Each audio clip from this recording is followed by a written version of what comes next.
தேவையான பொருட்கள் 1/2 லிட்டர் பால், 2 table spoon பொடியாக நறுக்கின பாதாம், 2 டேபிள் ஸ்பூன் பொடியாக நறுக்கின முந்திரி, 1/2 கப் பாலாடை, பொடி பண்ணி வச்சிருக்க முந்திரி, 1 கப் சுகர், கொஞ்சம் ஏலக்காய் ஃபர்ஸ்ட் காய்ச்சிக்கணும்.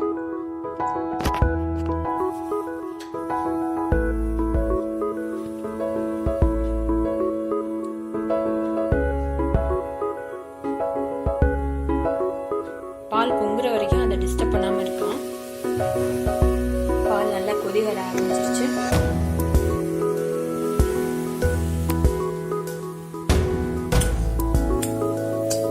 இப்ப சிம்ல வச்சுட்டு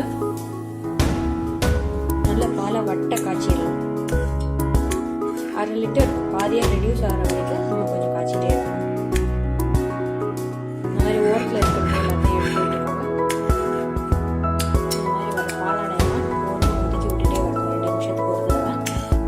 ஸோ பாலாடை எவ்வளோ செய்கிறதோ அவ்வளோ டேஸ்ட்டாக இருக்கும். பாதியாக ரெடியூஸ் ஆகிடுச்சு. நம்ம பொடியாக நறுக்கி வச்சுருக்க பாதாம், முந்திரி சேர்த்து நல்லா கலக்கி விடலாம். பாலாடையும் சேர்த்துடலாம்.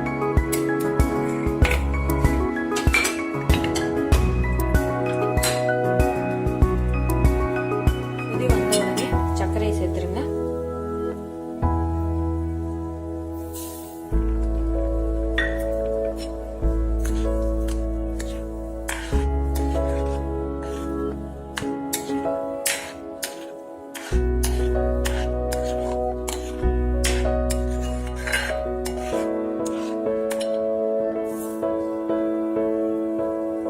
பாலாடை எவ்வளோ சேர்க்குறோமோ அவ்வளோ டேஸ்டாக இருக்கும் நமக்கு.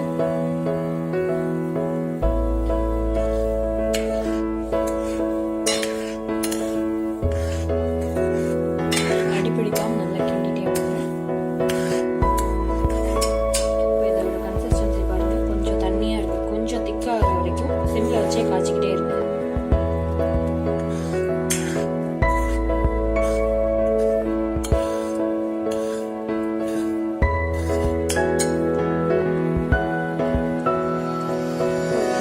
உடைச்சு வச்சிருக்க முந்திரியை ஆட் பண்ணுறோம்.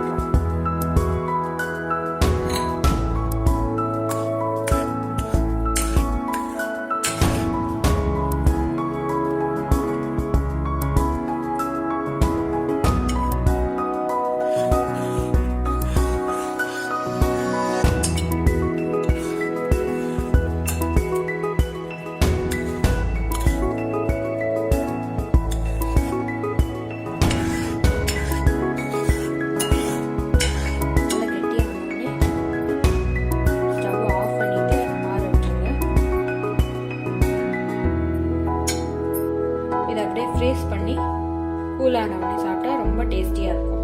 பொடியாக சீவுன பாதாமும் இதுக்கு மேலே போடலாம்.